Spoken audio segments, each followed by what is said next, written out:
क्षण कर्म चेतन बंधकारु, कर्म के अवसान का कह कर स्वरूप यथार्थ जग का, जो किया उपकार है उसके लिए जिन वाणी माँ को वंदना शत बार है, वंदना शत बार है, वंदना शत बार है।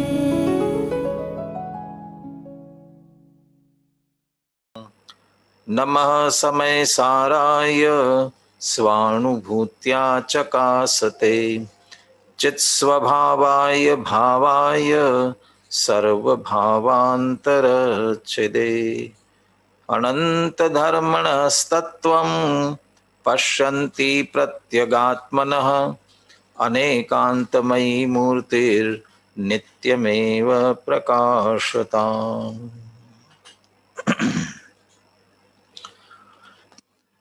आचार्य कुंद कुंदे विरचित समय सार परमागम, आचार्य अमृतचंद्र कृत आत्मख्याति टीका। इसके आधार से हम सार समय सार का देख रहे हैं।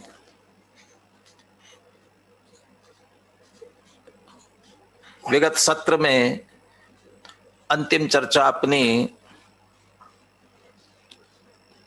यह जीव यद्यपि ज्ञान स्वरूप है, ज्ञानमय है, ज्ञान से तन्मय है, जैसा 17वीं 18वीं गाथा की टीका में भी कहा, अनुभूति स्वरूप भगवान आत्मा आबाल गोपाल सभी को प्रति समय अनुभव में आ रहा है, परंतु ज्ञान स्वरूप होने पर भी एक क्षण के लिए भी ये ज्ञान में ऐसा अपना अनुभव नहीं करता है।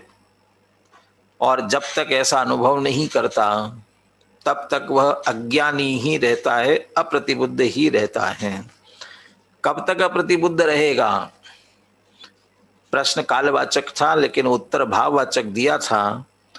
कर्म नो कर्म में यह मैं, यह मेरे, इस तरह की बुद्धि करता है। चूंकि ये जीव जीव अधिकार है इसलिए एकत्व और ममत्व की बात की थी। आगे कर्ता कर्म अधिकार में 75वीं गाथा में ज्ञानी के लक्षण में ये कहा। अब ये ज्ञानी हुआ, ये लक्षित होता है तो कैसे लक्षित होता है कि जो कर्म के नो कर्म के परिणाम को करता नहीं है, मात्र जानता है। तो करता नहीं है, इसके साथ कर्ता के साथ भोक्ता बनने की बात जुड़ती है, इसलिए जो कर्ता भोक्ता नहीं बनता है वो ज्ञानी है। तो कर्ता भोक्ता बनने वाला अज्ञानी है। यदि अज्ञानी अप्रतिबुद्ध, इसकी पूर्ण परिभाषा, पूर्ण लक्षण समझना हो तो सचमुच ये समझना चाहिए जो कर्म और नो कर्म के परिणाम में एकत्व, ममत्व, कर्तृत्व और भोक्तृत्व बुद्धि करता है वो अज्ञानी है। तो जब तक ये चलेगी तब तक ये जीव अज्ञानी ही रहेगा। अब कह रहे आपने ये तो कह दिया कि कर्म नो कर्म में अहम बुद्धि, ममत्व बुद्धि और साथ में कर्तृत्व और भोक्तृत्व बुद्धि भी जोड़ ले, ये जब तक रहे तब तक अज्ञानी। लेकिन ये तो एक सैद्धांतिक शब्दों का प्रयोग हुआ, शास्त्रीय शब्दों का प्रयोग हुआ, लेकिन ये अज्ञानी अप्रतिबुद्ध है, ये समझे कैसे, जाने कैसे, पहचाने कैसे, उसका लक्षण क्या है, उसके पहचानने के चिन्ह क्या है। अब ये आगामी 3 गाथाओं में इसी की चर्चा करने जा रहे हैं। यद्यपि गाथाओं में तो कुंद कुंद आचार्य यह अज्ञानी की मान्यता और ज्ञानी की मान्यता की ही बात कर रहे हैं, लेकिन उसी पे से अमृतचंद्र आचार्य चिन्ह निकाल रहे, लक्षण निकाल रहे हैं। हम कैसे पहचाने? ध्यान रखें, हम ये चिन्ह, ये लक्षण दूसरे के पहचानने के लिए नहीं है। ये अप्रतिबुद्ध है कि नहीं, वो अप्रतिबुद्ध है कि नहीं, या किसी को देख करके ये अप्रतिबुद्ध, अरे ये तो अज्ञानी है, ये दूसरों के लिए नहीं है। आचार्य कल्प पंडित टोडरमल जी भी जब जैनाभाषियों का वर्णन करते मोक्ष प्रकाशक के 7वें अधिकार में, निश्चयाभाषी, व्यवहाराभाषी, उभयाभाषी, ये 3 प्रकार के आभास विपरीत मान्यता वाले, इनकी चर्चा करने के बाद अंत में एक बात लिखते हैं, इनका जो वर्णन मैंने किया है, यदि ऐसे आभास, ऐसी मिथ्या कल्पना, ऐसी मिथ्या मान्यता, ऐसा दोष यदि अपने में हो तो उसे निकालना। किसी दूसरे में ऐसे दोष देख देख करके कसाई मत होना। माने दूसरों के दोष देखने के लिए हमने नहीं कहा है, अपने में दोष हो तो निकालना है। ऐसे यहाँ पर अप्रतिबुद्ध अज्ञानी का लक्षण बताया जा रहा है, पहचानने का चिन्ह बता रहे हैं, तो उसका उद्देश्य हम दूसरों को पहचाने, ये उद्देश्य न होना चाहिए, न है। ये तो हमारे में इस प्रकार की भूल है तो उसे निकालना है, उस दृष्टि से देखना है। और इसीलिए अमृतचंद्र आचार्य अप्रतिबुद्ध के साथ प्रतिबुद्ध का लक्षण भी बताएंगे कि प्रतिबुद्धता कैसे आती है। इन गाथाओं की उत्थानिका अपन देखते हैं।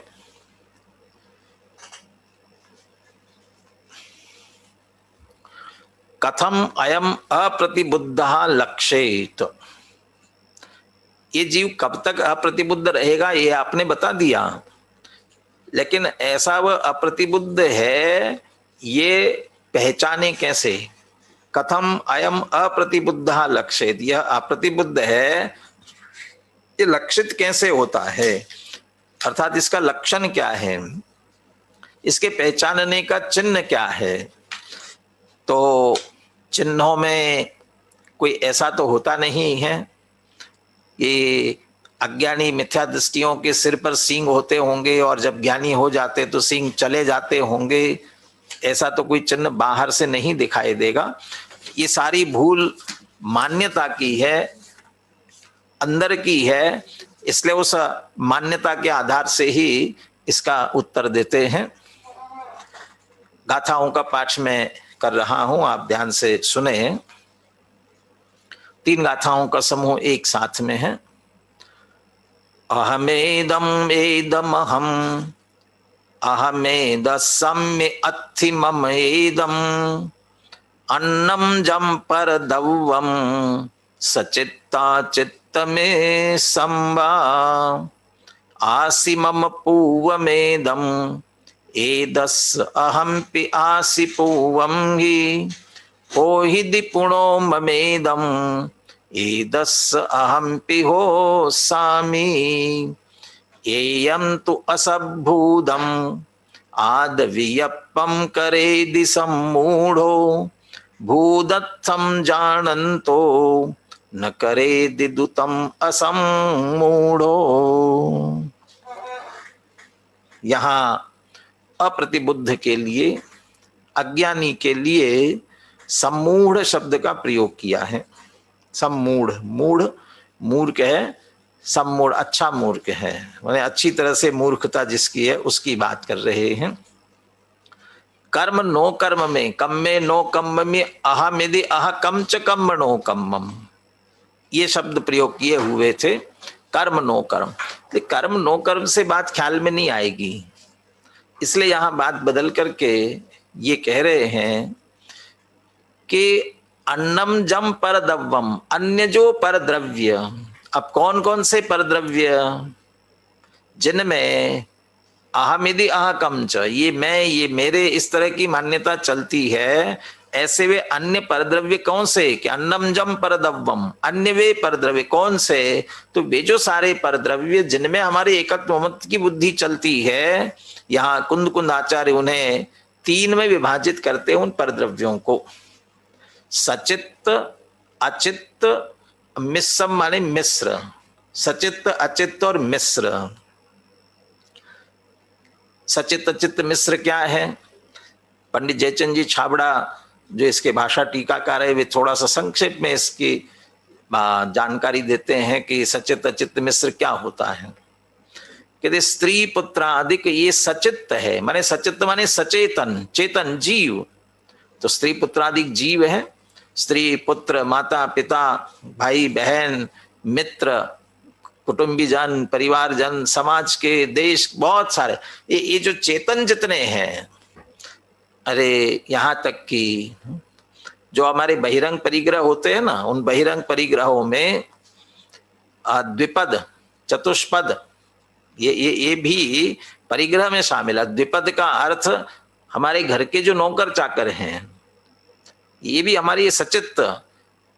इसके अलावा चतुष्पद, पहले जमाने में हाथी घोड़े ये गोधन है गन ये सब धन कहलाता था, पशुधन जितना है तो ये पशु इत्यादि हैं, तो ये भी हमारा सचित्त, ये सचेतन माने जितने जीव है ये सब सचित्त, जिनमें जिनमें ये मेरे मैं इनका, इस तरह की जितनी मान्यता है ऐसे सचित्त स्त्री पुत्र आदि इनको मुख्यता से लिया। अचित्त क्या है? ये धन धान्य आदि, धन वैभव संपत्ति गाड़ी बंगला जो जड़ है, सीधा स्पष्ट जड़ है, वह सब धन धान्य आदि, हीरे जवाहरत सोना चांदी आभूषण वस्त्र ये सब कपड़े बर्तन ये सब अचित्त। अब मिश्र क्या है? मिश्र में क्या है? ये ग्राम नगरादिक, पहले के लोग जागीरदार राजा ये सब होते थे ना, राजा महाराजा, अब उनके ग्राम नगरादिक होते थे और उनके ग्राम नगरादिक तो होते होंगे, वे तो राजा और जागीरदार होंगे, लेकिन हमें भी तो अपने देश पर नगर पर गर्व है ना, ये मेरा गांव ये मेरा देश, तो ये इसमें भी तो हमें अहम है ना। तो ग्राम नगरादिक ये मिश्र क्यों है? क्योंकि ग्राम नगरादिक जो होते हैं तो ग्राम में सड़कें भवन ये तो अचेतन जड़ ये तो होते ही होते हैं, लेकिन उसके साथ वहां रहने वाले जो सभी जन हैं उन सचेतन उनके साथ भी हमें ममत्व होता है, ये हमारे हैं, हमारे देश के, हमारे नगर के, हमारे गांव के। तो ग्राम नगरादिक ये दोनों शामिल होते हैं, इसलिए मिश्र है, चेतन अचेतन इन सबको मिलकर के। जो उनका जागीरदार राजा होगा, जो मालिक होगा, वह सबका मालिक है, चेतन पर भी उसका अधिकार है और अचेतन जड़ पर भी है, इसलिए दोनों मिलकर के होने से मिश्र कहलाते हैं। ये जो सारे पदार्थ जिनमें हम सामान्य रूप में जो परिग्रह कहते हैं, वैभव कहते हैं, धन संपत्ति ऐसा हम मानते हैं, ये तीन में बांट दिया, सचित अचित मिश्र। ये जो अन्य पर द्रव्य अन्नम जम पर द्रव्यम, अब इनमें अहमेदम एदम अहम, ये दो तरफा बात होती है, एक तरफा नहीं होती है। ये मैं हूं या ये मैं, क्या ये मैं है, ये दोनों तरफ से। जब हम शरीर में एकत्व बुद्धि कर रहे हैं तो हम जीव को शरीर मान रहे हैं और इस शरीर को ही जीव मान रहे हैं, ये दो तरफा भूल, जीव अजीव की भूल इस तरह दो तरफा होती है। इसलिए अहम एदम और एदम अहम ये दोनों तरफ की, ये एकत्व बुद्धि की बात हुई, जो दोनों को एक माना है, दोनों तरफ की बात हुई। अब ममत्व बुद्धि के लिए क्या कह रहे हैं? अहम एदस्य अम्ही, अहम मैं इसका हूं, मैं इनका हूं, ये मेरे है ना तो मैं इनका हूं, मैं इनका स्वामी हूं। स्त्री है तो मैं उसका पति हूं, पुत्र है तो मैं उसका पिता हूं, तो ये बात जुड़ेगी ना, मैं इसका हूं। दूसरी तरफ से एद अथि मम, एद मम अथि, और ये जो है ये मेरे हैं, ये मेरी स्त्री है, ये मेरा पुत्र है, ये दोनों तरफ की बात। अब बात थोड़ी सी आगे बढ़ती है। ये अप्रतिबुद्धता, ये मोह, ये अज्ञान हमारा त्रिकाल में फैलता है, अकेले वर्तमान के संदर्भ में बात नहीं होती है। ये हमारा ही मोह भूतकाल तक जाता है, इसलिए भूतकाल की बात करते हैं। एदम मम पूर्वम आसी, यह मेरा पहले था। कोई चीज हम कोई दुकान मकान बेच देते हैं, लेकिन बेचने के बाद भी उसके सामने से निकले तब हमें ये भाव आता है ना, ये मेरा था, ये पहले मेरा था। दूसरों को भी परिचय देते जानकर ये मेरा पहले था। अब था तो अभी भी मेरा ये जो भाव पड़ा है भूतकाल के संदर्भ में वो अभी भी लगा हुआ है, एदम मम पूर्वम आसी, और साथ में अहम अपि एदस एदस अहम पि पूर्वम आसी, अब मैं भी इसका पूर्व में था, मैं मालिक था इसका पूर्व में। तो इस तरह से भूतकाल के संदर्भ में बात जुड़ती है, अकेला भूत में नहीं भविष्य में, और भविष्य के संदर्भ में तो हमारी शेख चिल्ली जैसी कल्पनाएं चलती ही रहती हैं। एदम मम पुनो हो हिदी, यह मेरा भविष्य में होगा। एदम मम पुनो हो हिदी, भविष्य दी, भविष्य में होगा मेरा। कोई दुकान कोई मकान अकेले देख ली है, अभी सिर्फ विचार चल रहा है, सौदा भी नहीं हुआ तो भी कहा ये मेरा होगा, ये मेरा होगा, भविष्य में मैं ऐसा करूंगा, ये मेरा होगा। माने हमारा मोह इस तरह भविष्य काल की तरफ भी फैलता है। और अहम अपि एदस्य हो स्वामी, मैं भी इसका स्वामी होऊंगा भविष्य में। तो इस तरह से तीनों काल के संदर्भ में हमारी मान्यता चलती रहती है। मैं वर्तमान में ये मैं हूं, मेरे हैं, मैं इनका हूं, ये थे मेरे, मैं इनका था, ये मेरे होंगे, मैं इनका होऊंगा। ये सभी अन्नम जम परद्रव्यम सचित्ता चित्त, अन्य जो परद्रव्य सचित चित्त मिश्र। अब देखिए अंतिम गाथा में कितनी मार्मिक बात करते हैं।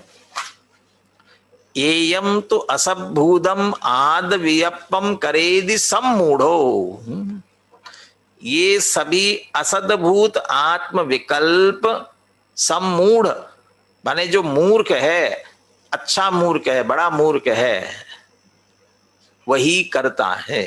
माने तीन बातें हैं इसमें, और इसी में लक्षण आ गया, चिन्ह आ गया पहचानने का।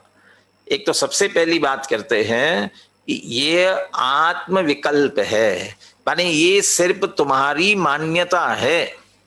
आत्म विकल्प अपनी मान, मेरे विकल्प है कि मेरा, मैं इसका, मैं इसका, क्योंकि कभी हुआ नहीं है। मैं एकाकी एकत्व ले सभी आते, तन धन को साथी समझाता पर ये भी छोड़ चले जाते। जग में जिसको निज कहता मैं वो छोड़ मुझे चल देता है, मेरे हुए मैं इनसे अति भिन्न निखंड निराला हूं।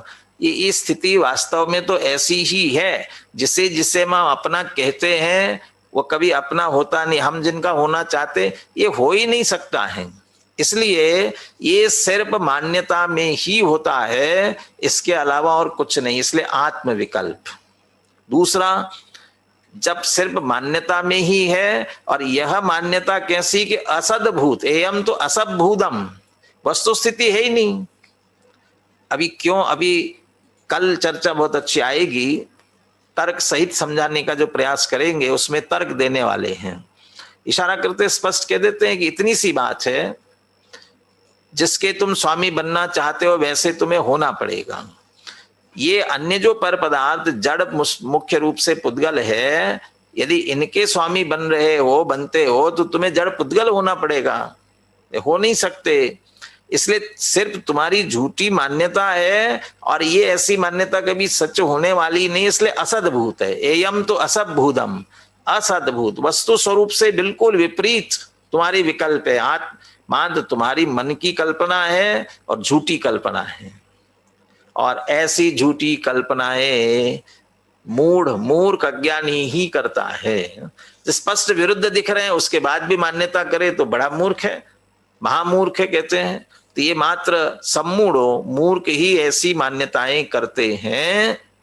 अब अंतिम पंक्ति में ये कहते हैं असम्मूढ़ो न करे दी, लेकिन जो असम्मूढ़ है, मूर्ख नहीं है, मोही नहीं, अज्ञानी नहीं है, इसका मतलब ज्ञानी है, वे ऐसे न करे दी। क्या नहीं करते? असद्भूतम आदवियप्पम, ऐसे झूठे विकल्प नहीं करते हैं। क्यों नहीं करते हैं? भूदत्थम जानंतो, वे भूतार्थ को जानते हैं। या भूतार्थ का अर्थ लिया यथार्थ वस्तु स्वरूप।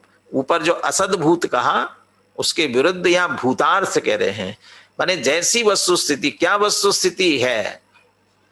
प्रत्येक द्रव्य अपने अपने में स्वतंत्र है, अपने अनंत धर्मों का, अनंत धर्म चक्रों का, अनंत गुणों का स्पर्श करते हुए भी एक दूसरे का स्पर्श भी नहीं करते हैं, एक दूसरे से कोई संबंध नहीं है। ये यथार्थ बात है।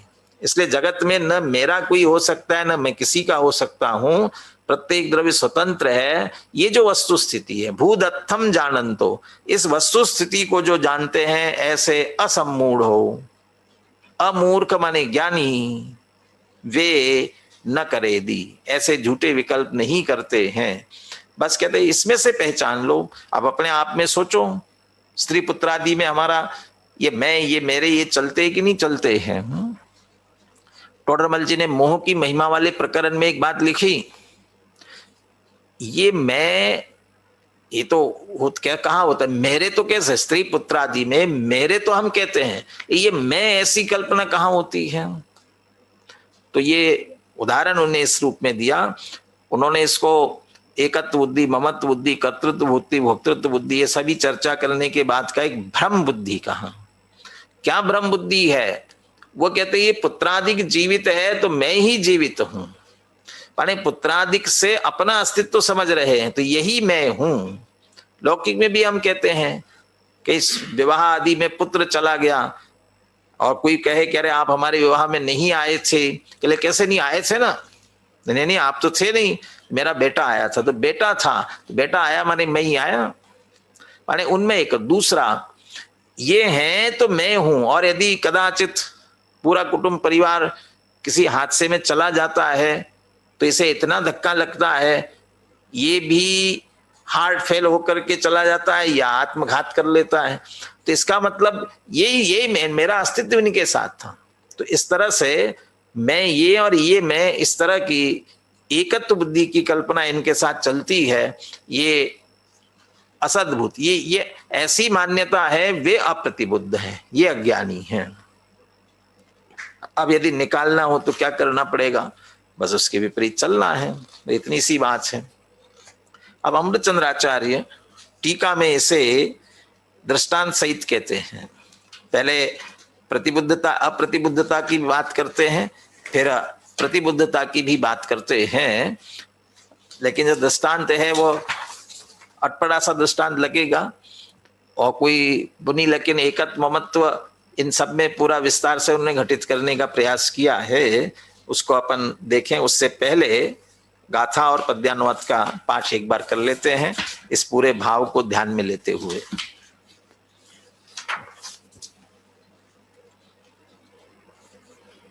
अहमेदं येदमहम् अहमेदस्सम्यति मम एदम् अन्नं जं परदवम् सचित्ता चित्तमे संवाद आसि मम पूर्वमेदम् एदस् अहं पियासि पूर्वं हि ओहि दिपुणो ममेदम् एदस् अहं पिहोसामि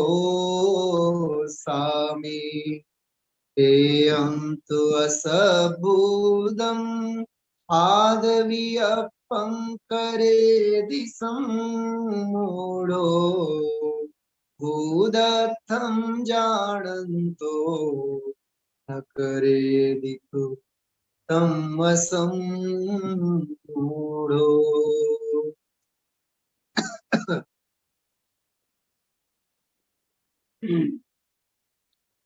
सचित और अचित एवं मिश्र सब पर द्रव्य है मेरे, मैं इनका हूँ, ये मैं हूँ या मैं हूँ वे ही, हम थे सभी के या हमारे थे सभी गत काल में, हम होएंगे उनके हमारे वे अनागत काल में। ऐसी असंभव कल्पनाएं मूढ़ जन नित ही करे, भूतार्थ जानन हार जन ऐसे विकल्प नहीं करे। ये ऐसे यदि विपरीत मान्यता के परिणाम अपने में हो तो ये निकालने के लिए ये बात कही। जैसे नाचार्य सचित चित्त मिश्र का थोड़ा विशेष अर्थ करते हैं, सचित चित्त मिश्र 3 विवक्षाओं से अर्थ करते हैं, उसे भी थोड़ा अपन ने लिया है इसमें, वो देखते हुए फिर टीका की तरफ आगे बढ़ते हैं। जो पहला अर्थ किया वो तो लिया ही, उसके साथ 2 अर्थ और करते हैं। वे 3 विवक्षा लेते हैं, एक गृहस्थ की अपेक्षा से, एक तपोधन माने मुनिराज की अपेक्षा से, और तीसरा समाधि में स्थित पुरुष की अपेक्षा। तो उनके लिए सचित अचित मिश्र क्या है, पहले इसको समझते फिर ऐसी 3 विवक्षाएं क्यों ली उसकी बात करते हैं। गृहस्थ के लिए अभी जो बात कही वही बात है।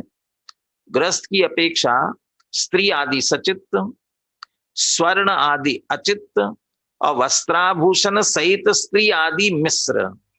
ये स्त्री मेरी है, ये धन संपत्ति, ये वस्त्र आभूषण इत्यादि, स्वर्ण सोना, इतना सोना मेरे पास है, और आभूषण सहित स्त्री को ये मेरी।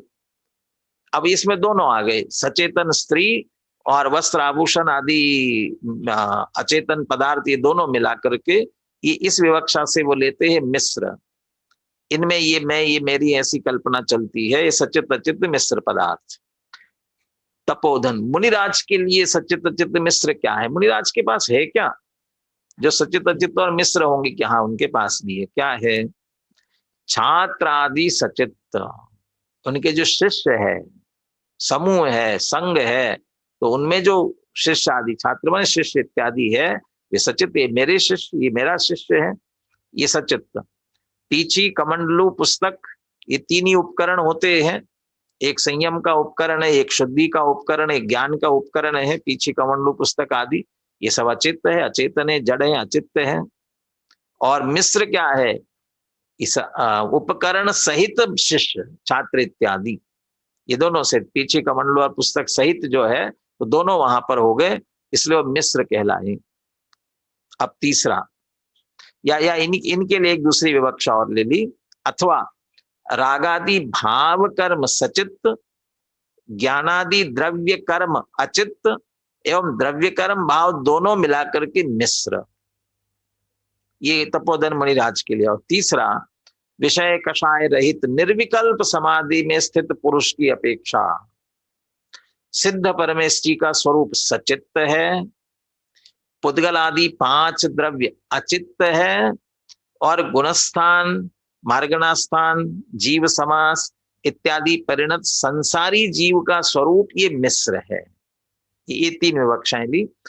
गृहस्थ के लिए तो स्पष्ट है, ये सारे परिग्रह गृहस्थ के साथ होता है, और उसमें ये हम महसूस करते हैं कि इनमें हमारी एकत्व मत बुद्धि चलती है, इसलिए गृहस्थ की अपेक्षा बात बराबर है। लेकिन तपोधन की एकत्व ममत्व की बुद्धि तो होती नहीं है ना, अप्रतिबुद्ध के लक्षण की बात चल रही है इसमें। तपोधन मुनिराज और साथ में समाधि में स्थित, निर्विकल्प समाधि में स्थित पुरुष की बात भी ले रहे हैं। उनके लिए कह रहे हैं उनकी अपेक्षा प्रतिबुद्धता लेना, प्रतिबुद्धता। निर्विकल्प समाधि में स्थित है वे तो निश्चित रूप से ज्ञानी है। तपोधन में जो अकेले मात्र बाहर से द्रव्यलिंग धारण कर लिया हो और अंदर से मिथ्यात्व न गया हो, तो उनकी भी इस तरह से एकत्वमत्व की कल्पना हो सकती है इन चीजों में। और मुनिराज के सामने है क्या जिसमें एकत्वमत्व करे, तो उनके लिए भी करेंगे, उनके पास भी सचित अचित मिश्र द्रव्य हैं, उनमें ये इस तरह का संभावना है, लेकिन उनमें नहीं होती है, इसीलिए तो प्रतिबुद्ध है। इसलिए ये उनके साथ के जो बातें हैं उनके लिए लिया। और या जब हम द्रव्य कर्म भाव कर्म नो कर्म भी आई गया एक तरह से, और उसके साथ दोनों की मिली जुली अवस्था वाला मिश्रपना, ये भी मुनिराज के लिए लिया। निर्विकल्प समाधि में स्थित वाले जो चिंतन करते हैं, उनके ज्ञान का विषय बनता है, उनके ध्यान का विषय बनता है, तो ध्यान के विषय में सचित अचित मिश्र है। तो इनमें भी उनकी अहम नहीं होती है, उनके संदर्भ में विचार चल रहा है, लेकिन ये सचित है उनके सामने सिद्ध भगवान, मात्र ज्ञान शरीरी त्रिविध कर्मल वर्जित सिद्ध महंत, इसलिए सचित है। और पुद्गल जीव को छोड़ करके बाकी के 5 द्रव्य स्पष्ट रूप से अचित्त हैं, और उनका विचार, उनका चिंतन और जीव के गुणस्थान मार्गणस्थान इसमें मिली जुली अवस्था है। असमान जाति द्रव्य पर्याय वाली स्थिति है, अशुद्ध अवस्था है, तो उनमें दोनों की स्थिति है, इसलिए वह मिश्र है। इनका विचार, उनका चिंतन निर्विकल्प समाधि में भी ध्यान की अवस्था में ज्ञान की अपेक्षा इनका जो विषय बदलता है उसमें ये विषय आ सकते हैं, तो सचित अचित्त मिश्र है। इनमें एकत्व बुद्धि की दृष्टि से इनको नहीं लेना चाहिए। तो विशेष जो बात जैसे आचार्य ने की उसकी अपन ने चर्चा की। अब आत्मख्याति टीका पर आते हैं। हमारे जितने स्नातक बंधु या थोड़ा बहुत भी संस्कृत जानते हैं उनके लिए ये टीका बहुत सरल है। संस्कृत पढ़ना प्रारंभ करने वाले प्रारंभ में ही जो अनुवाद सीखते हैं तो छोटे छोटे वाक्य, ऐसे वाक्य आपको यहाँ भी इस टीका में देखेंगे।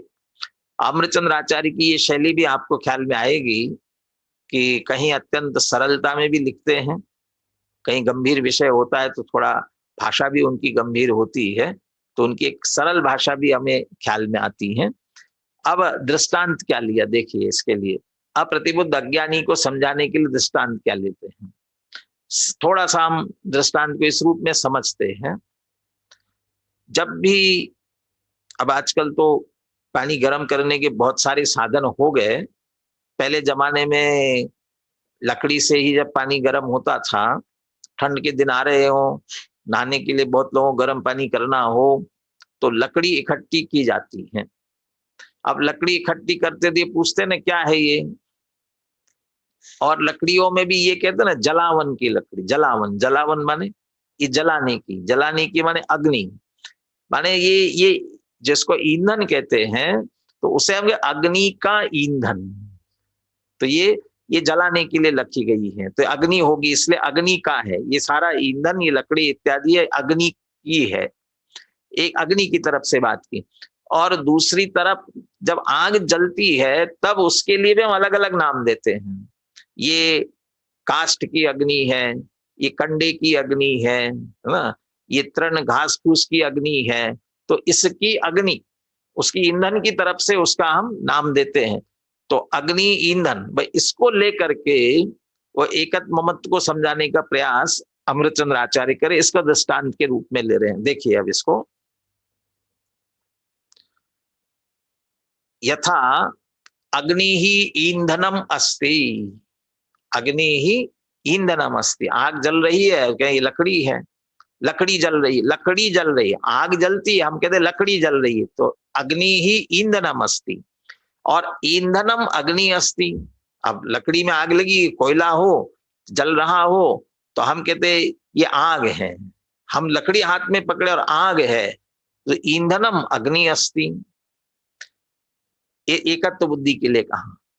और ममत्व बुद्धि के लिए संबंध जोड़ते हुए कहते अग्ने ही ईंधनम अस्ति, अग्नि का ईंधन है, और ईंधनस्य अग्नि अस्ति, ईंधन की अग्नि है। इस तरह एकत्व की ममत्व की बुद्धि को जोड़ते हैं। और ये बात मात्र वर्तमान के लिए नहीं, भूत और भविष्य के साथ भी ये कहते हैं अग्ने ईंधनम पूर्वम आसीत, ये अग्नि का ईंधन पहले था, पहले ये जलाने के लिए लाई गई थी लकड़ी, तो अग्नि का ईंधन था पहले। ईंधनस्य अग्नि ही पूर्वम आसीत, इस लकड़ी में आग लगी थी, अब बुझ गई, तो इस ईंधन की अग्नि पहले थी। अग्ने ही ईंधनम पुनः भविष्यति, अब हरे भरे जंगल लगे हुए हों, लेकिन ये कहेंगे अब ये कटेंगे, फिर जलाने के लिए चले जाएंगे, कहले अग्नि का ईंधन भविष्य में होगा। अग्ने ही ईंधनम पुनः भविष्यति, ईंधनस्य अग्नि ही पुनः भविष्यति, और जो भी लकड़ी की आग लगेगी तो भविष्य के लिए भी कहेंगे ईंधन की अग्नि पुनः भविष्य में होगी। ये एकत्व ममत्व और तीनों काल के संदर्भ में मान्यता। लेकिन इति ईंधने एव असतभूत अग्नि विकल्पत्वेन अप्रतिबुद्धा कश्चित लक्षेत, इसके कारण से कोई यदि ईंधन कोई अग्नि समझने लग जाए तो ईंधन में अग्नि का विकल्प अग्नि की मान्यता, यह अग्नि है ऐसा उसकी विपरीत मान्यता, या विकल्प के शब्द भी मान्यता ले ले। वो ईंधन में अग्नि, तो जबकि ईंधन में तो अग्नि नहीं, ईंधन ईंधन है, अग्नि अग्नि। अभी प्रतिबुद्ध की बात लेंगे, उसमें कहने वाले हैं ये। तो चूंकि ऐसी ईंधन अग्नि नहीं होती है, इसलिए जो ईंधन कोई अग्नि मान रहा हो उसकी वह असदभूत, वो विपरीत मान्यता है, ये मूर्ख है, इसको ही समझ ले। लकड़ी की अग्नि, आग जल रही हो और उसके कारण से कदाचित जल गया हो, तो लकड़ी कभी सामने आ जाए तो ही घबराने लग जाए, कहले क्या हुआ, आग है आग है, अरे आग नहीं है, तो उसे ईंधन में अग्नि की मान्यता हो गई। लोक में कहावत है ना, दूध का जला छाछ भी फूक फूक करके पीता है। दूध गर्म था तो उसे लगता है छाछ भी गर्म होगी, तो ईंधन में अग्नि की कल्पना हो जाती है। तो ये मूर्ख कहेंगे, अरे मूर्ख है, ये तो लकड़ी है, ईंधन है, ये अग्नि नहीं है। लेकिन जिसे एकत्व बुद्धि इस तरह की हुई है वो अप्रतिबुद्ध। अप्रतिबुद्ध कश्चित लक्षित, ये दृष्टांत दिया। अब इसे सिद्धांत पर घटित करते हैं, जिसके लिए दृष्टांत दिया। तथा अहम एतत् अस्मि। अब यहां किसके लिए ये नहीं लिखा, क्योंकि ये वाक्य पूरा होने के बाद अंत में कहेंगे इति पर द्रव्ये, ये तीसरी पंक्ति में बीच में इति पर द्रव्ये, ये पर द्रव्यों में अहम एतत्, ये सारे पर द्रव्यों को देख, ये मैं अपने आप को धनवान, मैं धनिक हूं, मैं श्रीमंत हूं, ये जो समझ रहा है, तो मैं धनवान, ये किसके कारण से, ये धन में अहम हो गया ना, अहम एतत्, ये मैं हूं, तब तो धनवान समझ रहा है।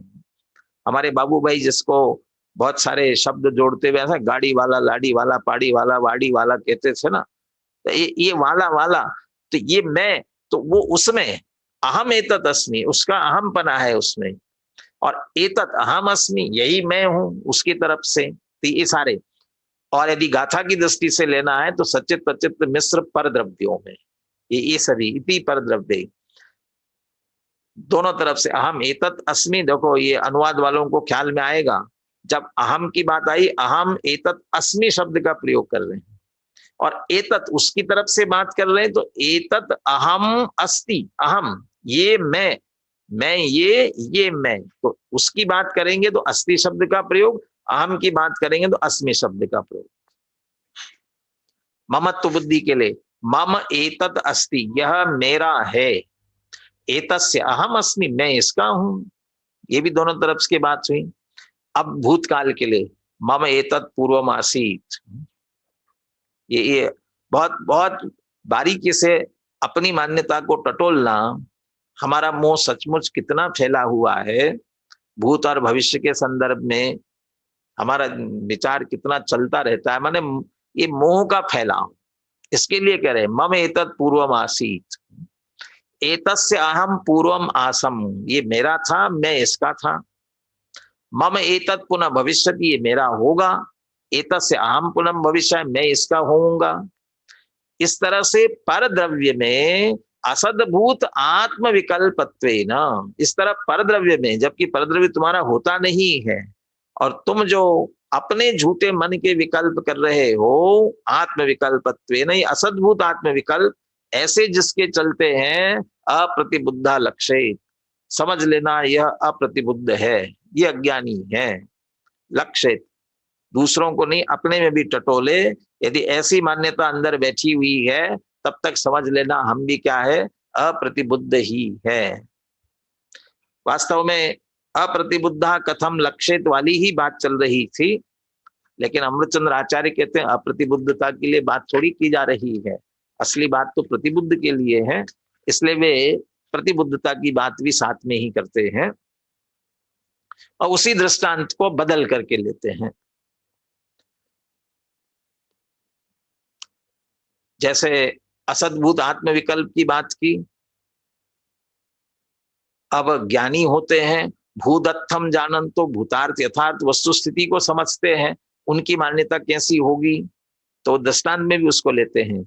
न अग्नि ही ईंधनम अस्ति, अग्नि को ईंधन नहीं समझेंगे, अग्नि ईंधनम अस्ति, न ईंधन अग्नि अस्ति, और ईंधन है वो अग्नि नहीं होता है। तो क्या होता है? अग्नि ही अग्नि अस्ति, ईंधनम ईंधनम अस्ति। अग्नि अग्नि है, ईंधन ईंधन है। ये तो संयोग देख करके हमें कल्पना हो रही है, लेकिन वास्तव में अग्नि अग्नि है, ईंधन ईंधन है, दोनों स्वतंत्र है। जब दोनों स्वतंत्र है तो न अग्नेः ईंधनम अस्ति, तो अग्नि का ईंधन नहीं हो सकता है।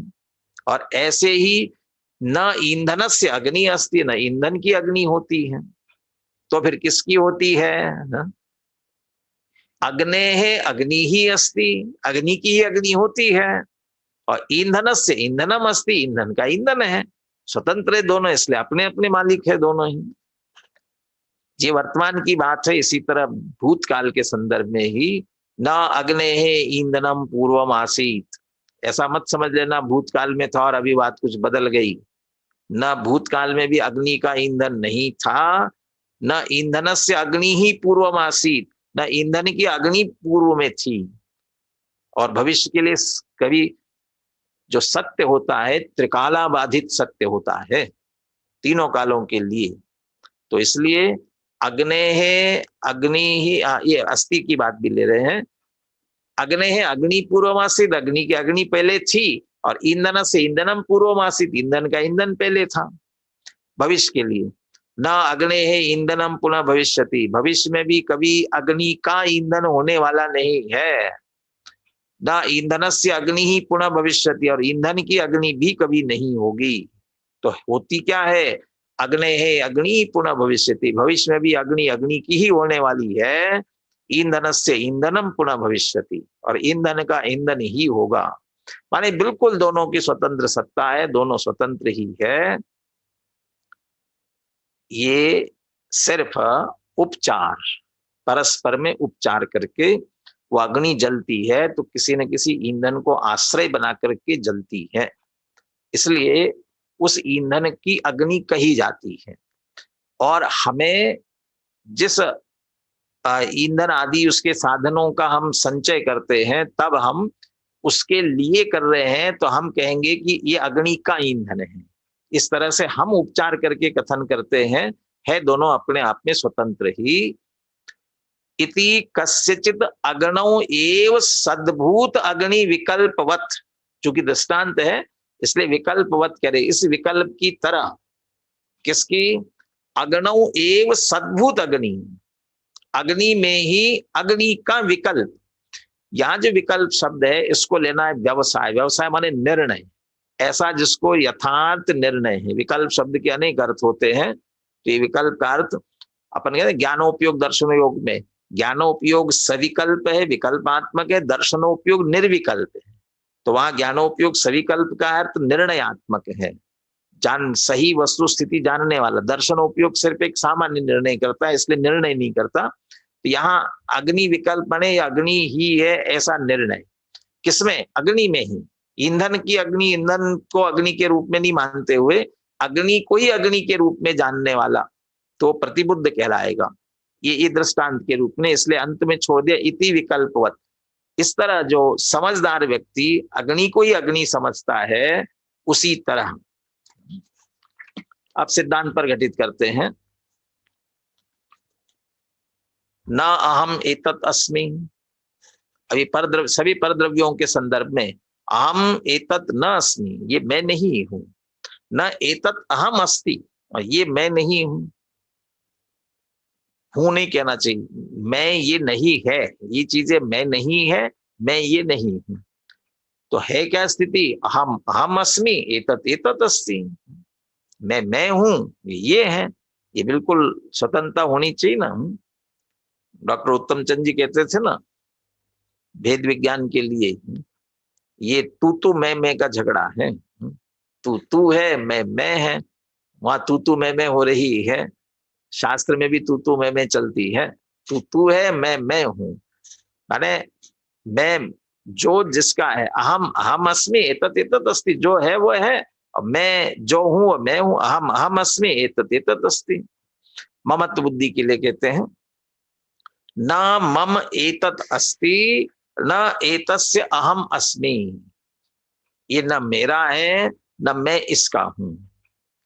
तो क्या वस्तु स्थिति है? मम अहम अस्मि एतसेतत् अस्ति, मैं मेरा हूं, ये उसका, वो उसका है। भूतकाल के लिए जोड़ते हैं, न मम एतत् पूर्वम आसीत, न मेरा पूर्व में था, न एतस्य पूर्वम आसम, और न मैं इसका पहले था। न ये मेरा था पहले, न मैं इसका था पहले। तो पूर्व में, भूतकाल में क्या स्थिति थी? मम अहम पूर्वम आसम, पूर्व में मैं ही मेरा था। एतस्य एतत् पूर्वम आसीत, और इसका ये था पूर्व में। ये त्रिकाल में जोड़ करके जब किसी बात पर जोर देना होते ना, तब यही तो कहते हैं, न कभी था, न है, न होगा, इसे तीनों के साथ जोड़ते हैं। अब भविष्य काल के लिए, न मम एतत् पुनः भविष्यति, ये मेरा भविष्य में भी होगा नहीं। न एतस्य अहम पुनः भविष्यामि, और न मैं इसका होऊंगा, न ये मेरा होगा, न मैं इसका होऊंगा। क्या वस्तु स्थिति रहने वाली भविष्य के लिए? मम अहम पुनः भविष्यामि, भविष्य में भी मैं ही मेरा होऊंगा। एतस्य एतत् पुनः भविष्यति, और इसका वही होगा, ये भविष्य काल के संदर्भ में। इसमें से प्रतिबुद्ध को पहचाना जाएगा पुनः भविष्यति। ऐसी जो मान्यता किसके संदर्भ में? अगला पेज ले लीजिए। इति स्वद्रव्ये एव सद्भूत आत्म विकल्पस्य प्रतिबुद्ध लक्षणस्य सद्भावात् भावात्, ऐसा अपने स्वद्रव्य में ही आत्म विकल्प, यही मैं हूं, ये आत्मा अपने संदर्भ में ही ये निर्णय आत्म विकल्प, और चूंकि यह यथार्थ है इसलिए इसको सद्भूत कह रहे हैं, यही सच्चा विकल्प है। और जिसे ऐसा विकल्प चलता है, प्रतिबुद्ध लक्षण से सद्भावात्, समझ लेना वो प्रतिबुद्ध है, ये प्रतिबुद्ध का लक्षण है। जैसे अपनी आत्मा में अहम बुद्धि हो रही है तो समझ लेना वह प्रतिबुद्ध है। रागात्मक विकल्प की बात अलग है, भाषा में बोलने की बात अलग है। ज्ञानी की भाषा भी यही चलेगी, ये मेरी स्त्री, ये मेरे पुत्र, भाषा ऐसी चलेगी। यदि नाम आदि जो भी होंगे वो अपने नाम उसी रूप में बोलेंगे, लेकिन अंदर में मैं कौन, मेरा क्या, ये जो अच्छी तरह से निर्णय है वो प्रतिबुद्ध का लक्षण है।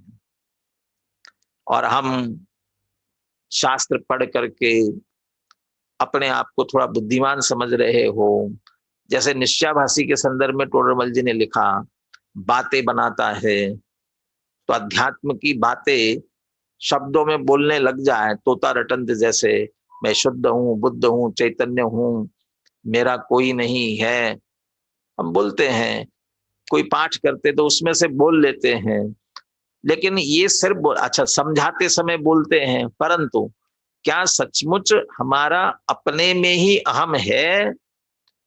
यदि अपने में अहम न हो करके देहादि में ही अहम है, पाए पर्द सचित अचित मिश्र, इनमें ही अहम है, ममत्व है, तो समझ लेना अप्रतिबुद्ध ही है, अप्रतिबुद्धता ही है, मोह ही है, अज्ञान ही है। ये सचमुच संसार की जड़ यही है। अध्यात्म की ऊंची ऊंची बातें तो करे, और ये जड़ न निकली हो तो बात सब निरर्थक है। इसलिए ये जड़ निकलनी चाहिए। इसलिए अब इस अगले कलश में अमरचंद्राचार्य इसी बात की प्रेरणा देते हैं।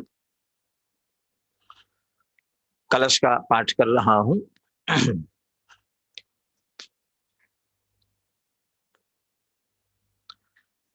त्यजतु जगदिदानीं मोहमा जन्मलीनम, रसयतु रसिकाणां रोचनम ज्ञानमुद्यत, इह कथमपि नात्मना साकमेका, किल कलयति काले क्वापि तादात्म्यवृत्तिम्।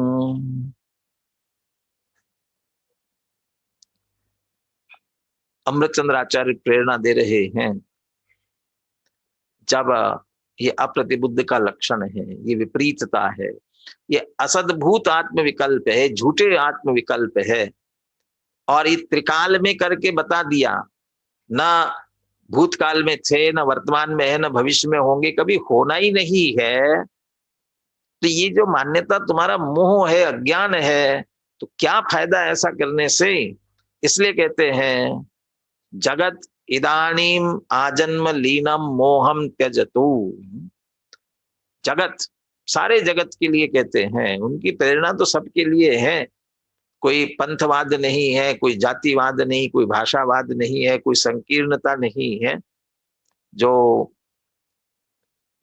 सम्यक दृष्टि ज्ञानी होते, उनकी विशाल दृष्टि होती, तो सबके लिए, सारे जगत के जीवों के लिए कहते हैं। आजन्म लीनम मोहम त्यजतु, ऐसी मान्यता अनादि काल से चली आ रही है। मोह महामद पियो अनादि, भूल आपको भरमतवादी, अनादि काल की चली आ रही है। इदानीम त्यजतु, अब तो छोड़ो, अब तो छोड़ो। इतने दिन हो गए भैया, इतनी विपरीत मान्यता, जिसके कारण चार गतियों का परिभ्रमण, सारा दुख, सबकी जड़ यही है, झगड़े की जड़ यही है, के लिए इसको अब तो छोड़ो, वस्तुस्थिति समझ करके। इदानीम, इसका अर्थ ये भी कह सकते हैं कि कब कब छोड़े, अभी छोड़ने जैसी है ये बात, गलत बात कब छोड़ना। इदानीम त्यजतु, अभी छोड़ो, या अब तो छोड़ो भैया, इतना काल, अनादि काल से विपरीतता हो गई, अब तो छोड़ो। निवृत्ति प्रवृत्ति पूर्वक होती है, या फिर ये कहे ना छोड़ो छोड़ो कहेंगे तो पूछे भी फिर करे क्या, इसलिए वो भी बताते हैं। रसयतु रसिकाणाम रोचनम ज्ञानम उद्यत, अरे उसका आस्वादन लो, उसका आनंद लो। रसयतु, क्या, रसिकाणाम रोचनम, जो रसिक जन है उनको जो रुचिकर है। कौन रसिक जन? संगीत के रसिक, नृत्य के रसिक, सिनेमा के रसिक, किसके रसिक की बात कर रहे हैं? खाने पीने के रसिक भी होते हैं, बहुत सारे हैं। अरे उनके रसिकों की बात नहीं, आत्म रसिक, अध्यात्म रसिक। इसलिए रसिक जनों का अर्थ पांडे राजमल जी तो कलश टीका में करते हैं, आत्मा का अनुभव करने वाले, शुद्धात्मा का अनुभव करने वाले सम्यक दृष्टि ज्ञानी, वे रसिक हैं। उन्हें क्या रुच रहा है? उद्यत ज्ञानम, ये प्रकट ज्ञान। वे तो अपने ज्ञान ज्ञान मात्र, सहज ज्ञाता दृष्टा, जानन जानन, ये जान गो दुज, एक ज्ञायक भाव ऐसा जो आत्मा है, ये हमने, पर वो रुचता है उन्हें, वो उन्हें रुच रहा है। अब तुम्हें मोह रुच रहा है। जिन्हें ज्ञान रुचता है वे आनंद में रहते हैं, अतीन्द्रिय आनंद का पान करते हैं, सुखी होते हैं, निराकुल होते हैं। और जो मोह में रहते हैं वे दुखी होते हैं, आकुल व्याकुल होते हैं। इसलिए कि मोह छोड़ो और ज्ञान का आस्वादन लो, अर्थात ज्ञान रूप अपने को अनुभव करो। तो पर द्रव्य की एकत्व ममत्व बुद्धि छोड़ करके अपने में अहम बुद्धि करो, ये कहना चाहते हैं। तर्क दे रहे हैं, क्यों? यह कथमपि न आत्मा अनात्मा साकम, यह कभी भी, कथम, किसी भी प्रकार तुम कितनी कोशिश करो। पीछे एक बनारसदास जी का छंद अपन ने पढ़ा था ना, जैसे भिन्न तोय अरु तेल, जैसे भिन्न तोय अरु तेल। तेल और पानी तो भिन्न भिन्न ही रहने वाले, हम कितना भी कोशिश करें एक दूसरे में मिलाने का, मिलाओ कितने भी मिलाओगे तो पानी पानी रहने वाला है, तेल तेल रहने वाला, अलग अलग ही रहने वाला है, कभी एक में एक नहीं होंगे। वैसे ही न आत्मा अनात्मना साकम तादात्म्य वृत्तिम, नीचे की पंक्ति में कहते हैं किल कलयति काले क्वापि, किसी भी काल में आत्मा अनात्मा के साथ तादात्म्य वृत्ति को कभी धारण कर ही नहीं सकेगा। अनात्मा के साथ तादात्म्य एक में होगा नहीं, माने तुम्हारे होने वाले नहीं है। चाहे वे सचेतन होंगे, तुम्हारे नहीं होंगे। अनात्मा तुम्हारे लिए भी अनात्मा है। तुम कैसे हो? एक कहा, तुम जो एक आत्मा हो, एक कहा साकम, एक कहा एक आत्मा हो, तो उस एक आत्मा के साथ जो अन्य तुम्हारे आत्मा के अतिरिक्त जो भी बाह्य पदार्थ है, चाहे सचित्त हो, अचित्त हो, मिश्र हो, कैसे भी हो, वे किसी भी तरह से एक साकम तुम्हारे साथ में तादात्म्य वृत्ति को धारण नहीं करते हैं, तन्मय नहीं होते हैं। जो सदा हमारा साथ दे, कहाँ साथ दे सकते? सदा कौन देता है साथ? कहाँ रहते हैं? ये सचित अचित मिश्र जितने परद्रव्यों की बात की, एक ज्ञान के अलावा कौन है जो हमारा सदा साथ देने वाला है? माना अपने अनंत गुण ज्ञान के साथ में, उसके अलावा कौन है? इसलिए बाकी सब हमारे लिए अनात्मा है। तो उन अनात्मा के साथ में अमरचंद्र आचार्य की भाषा भी भाषा का सौष्ठव भी देखिए, ये क शब्द का प्रयोग, कथमपि, किल, कलयति, काले, क्वापी, हाँ, वो किल के साथ किलयति हो गया, इसमें कलयति आना चाहिए। किल कलयति काले क्वापि तादात्म्य वृत्तिम, क्वापि काले, किसी काल में। तो अभी टीका में बात की ना, कापि काले, मूल गाथा में भी है, आसिमम पूर्व मेदम मेदस हम प्यासी पूर्व में हो यदि पुनो, ये तीनों काल में जोड़ा था ना। और अब प्रतिबुद्धता में कहा कि तीनों कालों में संभव नहीं है, इसलिए कहा आत्मा अनात्मा के साथ किसी काल में, न भूतकाल में हुआ है, न वर्तमान में हो रहा है, न भविष्य में कभी होने वाला है, तन्मय होगा नहीं। तन्मय होगा नहीं तो फिर उन्हें तुम अपना अपना कह करके मोह में क्यों नाचते हो, मोह क्यों करते हो, दुख क्यों उठाते हो। इसलिए इदानीम जगत मोहम त्यजतु, इसलिए अभी ये मोह छोड़ने योग्य है। तो क्या करे छोड़कर, रसेतु रसिकानाम रोचनम ज्ञान मुद्यत, जो एक ज्ञान अपना स्वरूप है, सम्यक दृष्टि ज्ञानी, जिसका आस्वादन निरंतर ले रहे हैं, जिसके कारण उन्हें अतीन्द्रिय आनंद, अतीन्द्रिय सुख की प्राप्ति हो रही है, बस उसी का रसयतु, उसी का हम भी आस्वाद ले, ये प्रेरणा अमृतचंद्र आचार्य ने दी है। कलश का पद्यानुवाद का पाठ करके आज की चर्चा अपन पूरी करते हैं।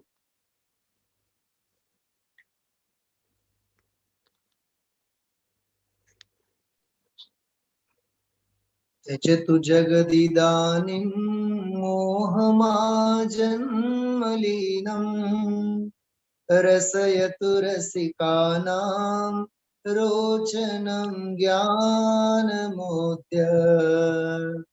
इह कथमपि नात्मानात्मना साकमेकः, किल कलयति काले क्वापि तादात्म्यवृत्तिम्।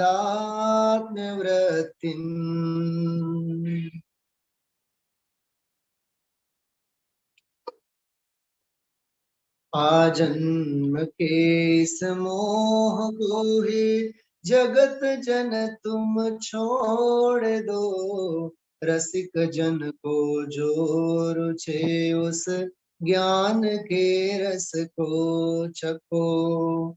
तादात्म्य पर के साथ जिनका कभी भी होता नहीं, हर स्वयं का ही स्वयं से अन्यत्व भी होता नहीं, अन्यत्व भी होता नहीं।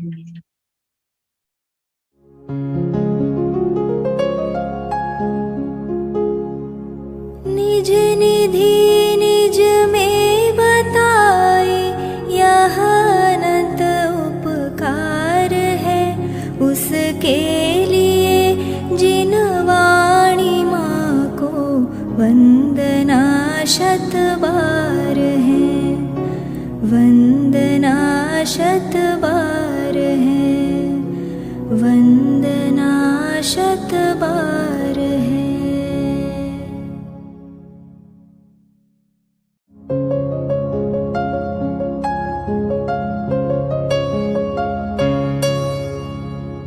जिन वाणी भारती तो ही जपो दिन रैन, जो तेरी शरणा गहे सो पावे सुख चैन। जा वाणी के ज्ञान ते सूझे लोकालोक, सो वाणी मस्तक नवो सदा देत हो ढोक, सदा देत हो